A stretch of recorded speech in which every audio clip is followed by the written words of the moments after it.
السلام علیکم ورحمۃ اللہ وبرکاتہ۔ عزیز دوستو، جب اللہ راضی ہوتا ہے تو انسان کے جسم میں 4 نشانیاں ظاہر ہوتی ہیں۔ جب آپ کے جسم میں یہ 4 نشانیاں ظاہر ہونے لگیں تو سمجھ جانا اللہ آپ سے راضی ہے۔ مختلف مطالعوں کے نچوڑ سے علماء کرام نے اللہ کے راضی ہونے کی جو نشانیاں بتلائی ہیں وہ کچھ اس طرح ہیں، جن میں ایک سب سے بڑی نشانی کو اللہ پاک نے خود بیان کیا ہے۔ نمبر 1، اللہ کی اطاعت میں لطف۔ ایک مرتبہ بنی اسرائیل نے موسیٰ علیہ السلام سے پوچھا، اے موسیٰ، ہمیں کیسے پتہ چلے گا کہ اللہ ہم سے راضی ہے یا نہیں؟ آپ تو کوہ طور پر اللہ سے ملاقات کرنے کے لیے جاتے ہیں، تو آپ اللہ پاک سے پوچھیے گا۔ چنانچہ جب موسیٰ علیہ السلام کوہ طور پر گئے تو اللہ سے پوچھا کہ اے اللہ، میری قوم مجھ سے پوچھتی ہے کہ کیسے پتہ چلے کہ اللہ ہم سے راضی ہے یا نہیں؟ تو اللہ پاک نے کیا خوب فرمایا کہ جب تم یہ چاہو کہ میں اپنے بندے کو اپنی اطاعت اور بندگی کے لیے ہم آمادہ کر رہا ہوں اور اسے گناہ سے دور رکھ رہا ہوں، تو یہی میری اس سے خوش اور راضی ہونے کی نشانی ہے۔ کتنا بڑا آسان طریقہ ہے یہ معلوم کرنے کا کہ اللہ ہم سے راضی ہے یا نہیں۔ اسی طرح نمبر 2 ہے کہ بندے کا قضاء اور قدر الہی پر راضی رہنا۔ حدیث کی روشنی میں کسی بندے کا اپنے پروردگار کی قضاء اور قدر اور فیصلوں پر راضی رہنا اور اس کے کسی بھی فیصلے کے خلاف حرف شکایت زبان پر نہ لانا، یہ اس کی دلیل ہے کہ اللہ پاک اس بندے سے خوش ہے۔ چنانچہ حضرت علی کرم اللہ وجہہ فرماتے ہیں کہ اپنے بندے سے اللہ کی رضا کی علامت یہ ہے کہ وہ اللہ کے ہر فیصلے پر راضی اور تسلیم رہے، چاہے وہ فیصلہ اس کے فائدے میں ہو یا نقصان میں۔ اور نمبر 3، مساکین کی محبت۔ ایک روایت میں یہ ملتا ہے کہ حضرت موسیٰ علیہ السلام نے اللہ پاک کی بارگاہ میں عرض کیا کہ اے پروردگار، اپنے بندے سے تیرے خوش رہنے کی کیا نشانیاں ہیں؟ تو اللہ پاک نے ان پر وحی نازل فرمائی کہ اے موسیٰ، جب تم اپنے دل میں مساکین کی محبت اور ظالمین سے نفرت کو محسوس کرو تو سمجھ لینا کہ میں راضی ہوں۔ اور نمبر 4، پریشانی اور بیماری کی صورت میں اگر اللہ پاک کی طرف سے کوئی آزمائش یا انعام ہو تو اسے کوئی کیسے پہچانے گا؟ مثلا ایک آدمی پر بیماری یا پریشانی آئی ہے تو وہ پریشانی اور بیماری سزا بھی ہو سکتی ہے اور آزمائش بھی ہو سکتی ہے اور وہ انعام بھی ہو سکتا ہے۔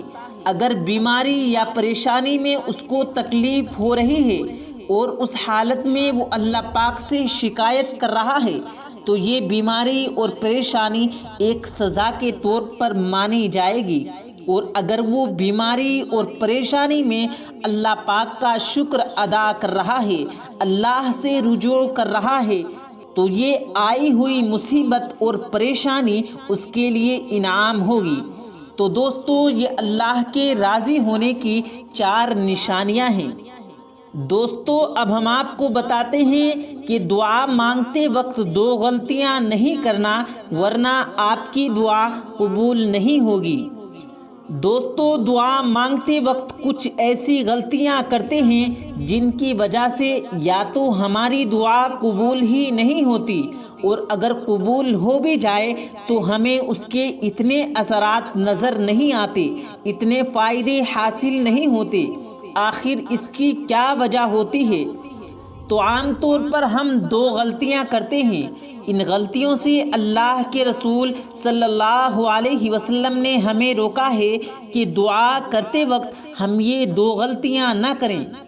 پہلی غلطی یہ ہے، صحیح مسلم کی روایت ہے، حضور صلی اللہ علیہ وسلم نے فرمایا کہ جب تم میں سے کوئی آدمی دعا مانگے تو دعا کے اندر ایسے نہ کہے کہ اے اللہ اگر تو چاہے تو میری مغفرت کر دے، ایسے نہ کہے، بلکہ دعا مانگنے میں اسے یقین بھی ہو اور دعا کے اندر رغبت بھی ہو۔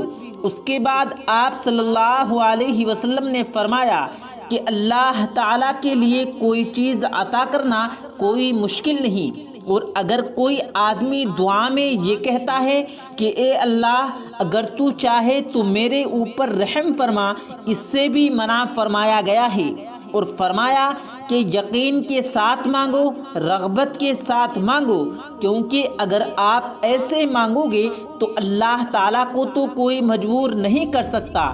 اگر آپ یہ کہو گے کہ اے اللہ اگر تو چاہے تو رحم کر دے، تو پھر اگر اللہ نے رحم نہ کیا تو یہ آپ کے لیے مشکل ہو جائے گی، کیونکہ وہ اللہ تو ایسی ذات ہے جس کو کوئی مجبور نہیں کر سکتا، اس سے کوئی پوچھ نہیں سکتا کہ تو نے یہ کام کیوں نہیں کیا۔ انسان جب مانگے تو یقین کے ساتھ مانگے، اس بات کا پورا یقین رکھے کہ میرے رب کے یہاں کسی چیز کی کوئی کمی نہیں۔ اور دعا کے اندر ہم جو دوسری غلطی کرتے ہیں وہ یہ ہے کہ دعا کے اندر ہمارا گمان اچھا نہیں ہوتا۔ ہم دعا تو مانگ لیتے ہیں لیکن ذہن میں کچھ اور چل رہا ہوتا ہے۔ آپ صلی اللہ علیہ وسلم نے فرمایا کہ اللہ تعالیٰ یہ فرماتا ہے کہ میں اپنے بندے کے گمان کے مطابق فیصلہ کرتا ہوں، اور وہ جب مجھے پکارتا ہے تو میں اس کے ساتھ ہوتا ہوں۔ ہم لوگ اکثر ایسا کرتے ہیں کہ دعا تو مانگ لیتے ہیں لیکن ذہن میں یہی گمان ہوتا ہے کہ ایسا نہیں ہوگا۔ جب دعا مانگتے ہوئے بھی ہمارا اچھا گمان نہیں ہوتا تو پھر وہ دعا کیسے قبول ہوگی؟ تو دوستو یہ دو غلطیاں اپنی دعا کے اندر کبھی نہ کریں۔ دوستو اب ہم آپ کو بتاتے ہیں کہ حضرت علی رضی اللہ تعالیٰ عنہ نے فرمایا 4 طرح کے مردوں سے شادی نہیں کرنا۔ تو وہ 4 طرح کے مرد کون کون سے ہیں؟ دھیان سے سنیں۔ تمام عورتوں کے لیے نصیحت ہے۔ حضرت علی رضی اللہ تعالیٰ عنہ نے فرمایا تم کبھی بھی رشتہ کرنے لگو تو ان 4 مردوں سے بچ کے رہو۔ یہ 4 نشانیاں جن مردوں میں پائی جاتی ہیں وہ بے وفا ہوتے ہیں اور عورت کو تکلیف دیتے ہیں۔ نمبر 1، وہ آدمی جو شرابی ہو، شراب کا عادی ہو، ایسے مرد سے کبھی شادی نہ کرنا۔ اور نمبر 2، وہ مرد جو ہم جنس پرست ہو، ایسا مرد کبھی عورت کو سکون نہیں دے سکے گا، اور یہ وہی گناہ ہے جس کی وجہ سے اللہ پاک نے قوم لوط کو تباہ و برباد کر دیا تھا۔ اور نمبر 3، وہ آدمی جو سود کھانے والا ہو، جس کا کاروبار سودی ہی ہو، کیونکہ اس کی آمدنی میں برکت نہیں ہوگی، اور اگر آمدنی میں برکت نہ ہو تو گھر میں سکون نہیں ہوگا، ایسے مرد سے بھی کبھی شادی نہ کرنا۔ اور نمبر 4، وہ مرد جو عورتوں کی صحبت اختیار کرتا ہو، عورتوں کے پاس زیادہ بیٹھتا ہو، عورتوں کی مجلسوں میں زیادہ جاتا ہو، ایسے مرد اس قابل نہیں کہ ان سے رشتہ کیا جائے۔ تو دوستو یہ وہ 4 مرد ہیں جن سے حضرت علی رضی اللہ تعالیٰ عنہ نے شادی کرنے سے منع فرمایا ہے۔ جب تک کہ وہ اپنے اندر سے یہ تمام غلطیاں، یہ تمام برائیاں دور نہ کر لیں تو ان سے شادی نہ کی جائے۔ دوستو اب ہم آپ کو بتاتے ہیں کہ نبی کریم حضور صلی اللہ علیہ وسلم نے ارشاد فرمایا ادرک کھانا کیسا ہے۔ دوستو ادرک ایک ایسی چیز ہے جو بطور غذا 5000 سال سے کھانے میں اور دوائیوں میں استعمال کی جاتی ہے، اور یہ ادرک پیارے نبی صلی اللہ علیہ وسلم کو بہت زیادہ پسند تھا، جیسا کہ حضرت ابو سعید خدری رضی اللہ تعالیٰ عنہ کی روایت ہے کہ ایک مرتبہ روم کے شہنشاہ نے نبی کریم صلی اللہ علیہ وسلم کی خدمت میں ادرک کا ایک بڑا ٹکڑا بطور غذا تحفے میں پیش کیا۔ حضور اقدس صلی اللہ علیہ وسلم نے اس ٹکڑے کو چھوٹے چھوٹے ٹکڑوں میں تقسیم کیا اور صحابہ کرام صلی اللہ علیہ وسلم میں بانٹ دیا۔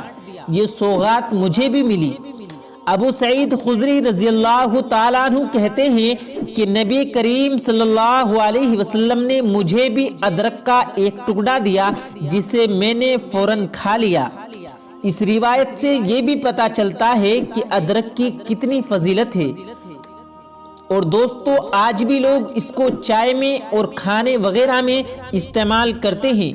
دوستو ادرک کے بہت سارے فائدے ہیں۔ ادرک دماغ کے لیے بھی بہت مفید ہے۔ یادداشت کو مضبوط کرتا ہے، بھوک کو بڑھاتا ہے، دماغ کو طاقت دیتا ہے، اور بھی اس کے بے شمار فائدے ہیں۔ تو آپ بھی اپنی ضرورت کے مطابق جتنا ہو سکے ادرک کا استعمال